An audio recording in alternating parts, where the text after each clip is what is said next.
ابراہیم علیہ السلام نے اتنی بڑی بات اپنے بیٹے کے سامنے کر دی. یا تصور کرے کہ اگر ہمیں یہ بات اپنی اولادوں کے سامنے پیش کرنی پڑے, ہم تو پانی کا گلاس مانگے تو شاید وہ نہ دیں, جان دینا تو بڑی دور کی بات ہے.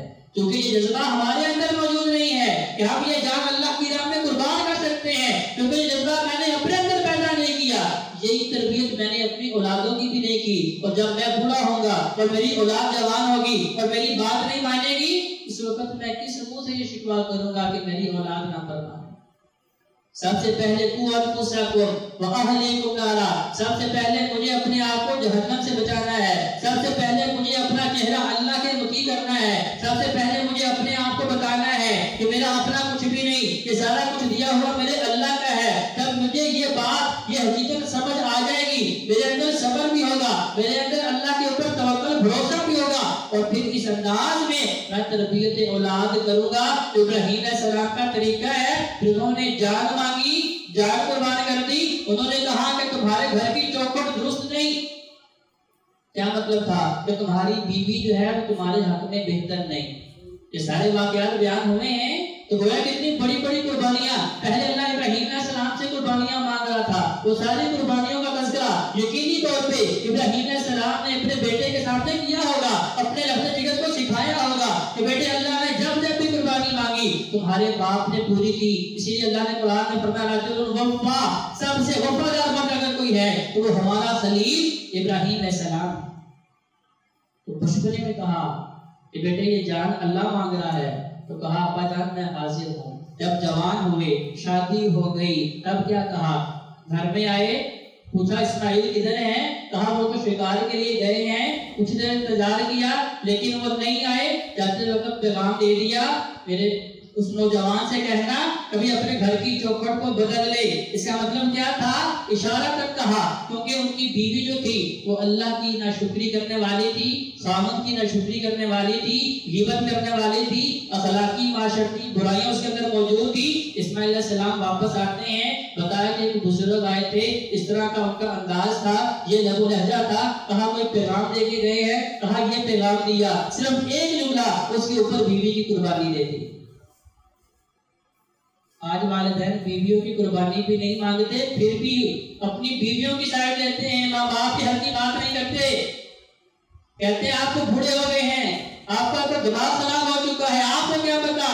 وہ صحیح کہتی ہے, جس نے آپ کو جنم دیا تھا وہ بیوقوف ہو گئے ہیں. جنہوں نے آپ کے بچپن میں سردی گرمی برداشت کی, آپ کے لیے اپنی تمناؤں کی قربانیاں دی, آج وہ پاگل ہے اور آپ کی بیویاں درست ہیں. اگر تربیت اولاد کرنی ہے, ابراہیم علیہ السلام کا طریقہ سیکھیے. انہوں نے سب سے پہلے یہ بتایا اپنے بیٹے کو کہ سب سے پہلا حق اللہ کا حق ہے. اللہ نے جان مانگی, قربان کرنے کے لیے تیار ہو گئے. دوسرا حق والدین کی بات کی اہمیت یہ ہے, ایک پیغام دیا, بیوی کو فارغ کر دیا, کیونکہ وہ اللہ کی بھی نافرمان تھی, خاوند کی بھی ناشکری اور ناقدری کرنے والی تھی. اس کا مطلب کیا ہے کہ میرے بھائیوں, ہم نے اپنی اولادوں کی اگر تربیت کرنی ہے, اگر چاہتے ہیں کہ آپ کی اولادیں آپ کی تابعدار ہوں, پہلے انہیں اللہ کے ساتھ جوڑیں, پہلے انہیں اللہ کا مطیع کریں, پہلے ان کے دلوں میں اللہ کا خوف پیدا کریں, ان کے دلوں میں اللہ کا ڈر پیدا کریں, ان میں معرفت اللہ بتائیں, انہیں اللہ کی پہچان بتائیں. ہاں ہمارے یہاں کیا ہوتا ہے, وہ کہتے ہیں جب جوان ہوگا خود بخود سیکھ لے گا. حضرت فاروق رضی اللہ عنہ کے پاس ایک والد نے آ کے شکایت کی, میرا بیٹا جو ہے جوان ہو گیا ہے, اب تو میں اسے مار نہیں سکتا, میری بات نہیں مانتا, اس لیے شکایت آپ کی عدالت میں لے کے آیا ہوں. کہا اچھا یہ بتاؤ کیا تم نے اس کا حق ادا کیا؟ کہا جی ہاں, اسے کھانے کو دیتا ہوں, پینے کو دیتا ہوں, رہنے کے لیے گھر دیا ہے. حضرت فاروق رضی اللہ عنہ فرمانے لگے, اور یہ اس کے حقوق نہیں, یہ تو اس کا مقدر ہے جو اللہ نے اسے دیا ہے. تمہارے ذمے اس کے حقوق یہ تھے, جب تم نے اس کے لیے ماں کا انتخاب کرنا تھا, جب تم نے اپنے لیے بیوی کا انتخاب کرنا تھا, وقت پر بذات دین, کیا تم نے اس وقت دین والی عورت کا انتخاب کیا؟ یہ پہلا حق ہے اولاد کا. اس کے بعد جب اللہ امید لگا دے, 9 مہینے تک اللہ کے حضور دعا کرنی ہے, اللہ اسے نیک صالح بنانا, اس وقت ہمارے ذہنوں میں کیا ہوتا ہے, اسے میں نے کرکٹر بنانا ہے, اسے میں نے فلم سٹار بنانا ہے, اسے میں نے فلاں جو ہے کام کروانے ہیں. بھائیو اگر اولاد کی جو ہے نیک ہونے کی اللہ کے حضور دعائیں نہیں کی, تو پھر آپ ان کے بڑے ہونے پہ یہ امید کیسے لگا سکتے ہیں کہ بھئی وہ آپ کی بات مانیں گے؟ والدین کی بات وہی اولاد مانتی ہے جو صالح ہوتی ہے. اسے پتہ ہوتا ہے کہ میں جتنی مرضی نیکیاں کر لوں، اگر میرے اوپر میرے والدین ناراض ہیں، کبھی بھی میرا رب میرے اوپر راضی نہیں ہو سکتا. یہ تربیت کس نے کرنی ہے؟ سب سے پہلے یہ تربیت باپ نے شادی کرتے وقت اس کی جو ہے بنیاد رکھنی ہے، اس کا بیج رکھنا ہے. اس کے بعد سب سے پہلی تربیت کا اس کی ماں ہے، اس نے بتانا ہے کہ سب سے پہلا حق تمہارے اللہ کا ہے.